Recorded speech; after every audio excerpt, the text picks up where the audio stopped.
नमस्कार दोस्तों, स्वागत है आपका आपके चैनल पर। आज हम बात करने वाले हैं एक ऐसे टॉपिक पे जो आजकल बहुत बज़ क्रिएट कर रहा है, खासकर बॉलीवुड और सोशल मीडिया के वर्ल्ड में। सोचिए अगर कोई आपकी फ़ोटो, आपकी आवाज़ या आपके नाम का गलत इस्तेमाल करे तो क्या होगा? ये ही है पर्सनैलिटी राइट। ये राइट आपको अपनी आइडेंटिटी को कंट्रोल करने की ताकत देते हैं ताकि कोई भी आपके नाम, चेहरा या स्टाइल से पैसा ना कमा सके, बिना आपकी परमिशन के। आप लोग न्यूज़ देख रहे होंगे, मोस्टली हर दूसरे तीसरे दिन कोई ना कोई ऐसी न्यूज़ आती ही आती है। आप देख रहे होंगे बच्चन फैमिली ने अपने फैमिली का पर्सनैलिटी राइट प्रोटेक्शन ले रखा है। ऋतिक रोशन जी ने लिया है, सलमान खान, ऐश्वर्या राय, विवेक ओबराय एंड अजय देवगन और भी ऐसे बहुत सेलिब्रिटी हैं जिन्होंने प्रोटेक्शन लिया हुआ है। तो यह ऐसा कर क्यों रहे हैं? क्या रीज़न है? इस पे हम लोग बात करते हैं। आइए नेक्स्ट वीडियो पे। ठीक है, पर्सनैलिटी राइट। दोस्तों पर्सनैलिटी राइट बेसिकली आपकी पर्सनल आइडेंटिटी की प्रोटेक्शन होती है।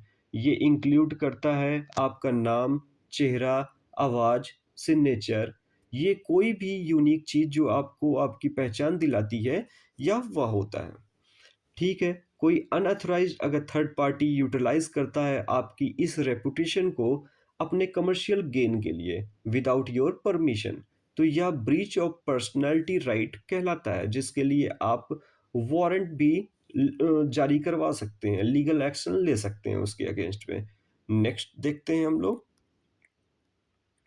या क्यों क्यों ऐसा होता है कि हम लोग पर्सनैलिटी राइट की ज़रूरत पड़ती है। बहुत सारे अखबार, मैगज़ीन और इन सब से जुड़ी चीज़ें, सेलिब्रिटीज़ की ज़िंदगी से जुड़ी खबरें छापते हैं। यही बात यह साबित करने के लिए काफ़ी है कि पर्सनैलिटी राइट आज के समय में कितनी ज़रूरी हो गई है। तो फिर आज की जनता को सेलिब्रिटीज़ की गॉसिप, स्कैंडल्स और इन सब चीज़ों पे बहुत दिलचस्पी होती है। इस वजह से सेलिब्रिटी की कोई छोटी-सी घटना भी बढ़ा-चढ़ाकर दिखाई जाती है और सेलिब्रिटीज़ को शर्मिंदगी होती है, उनकी इमेज खराब होती है और कई बार दूसरे लोग भी बेवजह बदनाम हो जाते हैं। और इसके अलावा सेलिब्रिटीज़ की लोकप्रियता बढ़ाने के लिए उनकी तस्वीर अक्सर टी-शर्ट, मग और बैग्स वगैरह में भी यूज़ की जाती हैं। जब कोई सेलिब्रिटी किसी प्रोडक्ट या सर्विस का प्रचार करता है, तो लोग उसे उसकी व्यक्तित्व, सोच और मूल्यों से जोड़कर देखते हैं। जैसे इसका फ़ायदा उठाकर कुछ बेईमान लोग बिना अनुमति के सेलिब्रिटी की फ़ोटो, नाम या पहचान का इस्तेमाल करके पैसा कमाने की कोशिश करते हैं। ऐसे नकारात्मक पब्लिसिटी और सेलिब्रिटी की पहचान के गलत इस्तेमाल को रोकने के लिए ज़रूरी है हर व्यक्ति के पर्सनैलिटी राइट को कानूनी रूप से मान्यता दी जाए। ओके, नेक्स्ट देखते हैं हम लोग। Personality right in India. अगर भारत में अभी तक पर्सनैलिटी राइट पर कोई अलग कानून वैसे तो नहीं बना है, देखिए। लेकिन वेट, नेक्स्ट करते हैं। हाँ, पेन, हाँ।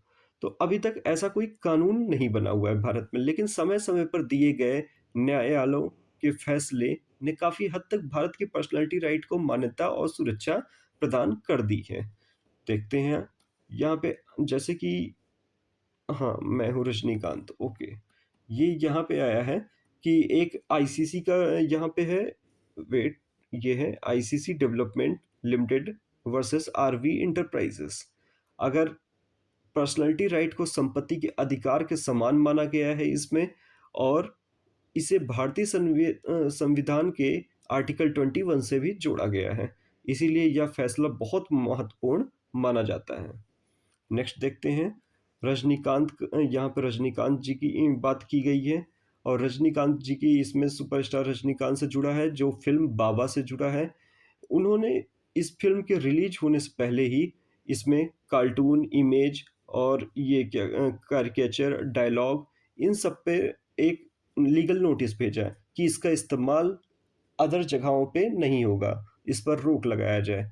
2015 का केस भी है, मैं हूँ रजनीकांत को लेकर मूवी आ रही थी, जिसमें रजनीकांत जी ने वर्षा प्रोडक्शन के खिलाफ केस किया। वो और रजनीकांत जी का रियल नेम शिवाजी राव गायकवाड़ है। यहाँ पे लिखा हुआ है शिवाजी राव गायकवाड़ वर्सेस वर्षा प्रोडक्शन। रजनीकांत जी का आरोप था कि फ़िल्म में उनके चलने का अंदाज़, बात करने का, डायलॉग बोलने का एकदम नकल किया गया है। साथ ही फ़िल्म में कुछ अनैतिक दृश्य थे, जो उनकी छवि को नुकसान पहुँचा सकते थे।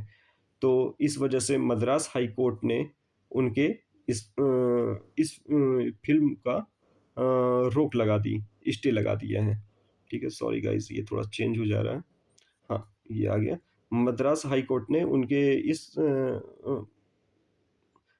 मूवी का, जो ये मूवी रिलीज़ हो रही थी, जिस पे उन्होंने केस किया था, उस पे स्टे लगा दिया। ठीक है, नेक्स्ट स्लाइड पे आते हैं। हुँ। अब नेक्स्ट स्लाइड पे ये पूछा गया है कि can only celebrities claim personality right? तो ऐसा नहीं है, बिल्कुल भी नहीं है। सेलिब्रिटीज़ ज़्यादा क्लेम कर रहे हैं, उसका एक यह रीज़न है कि उनकी इमेज ऐसी बनी हुई है कि उससे लोग अलग तरीके से एआई का यूज़ करके, उनकी फ़ोटोज़ को यूज़ करके गलत तरीके से पैसे कमा रहे हैं। और कुछ अनैतिक दृश्य भी दिखा दे रहे हैं, जिससे कि उनके फ़ेम को गलत दिखाया जा रहा है। और उनका एक तरह से इमेज उनकी खराब हो रही है।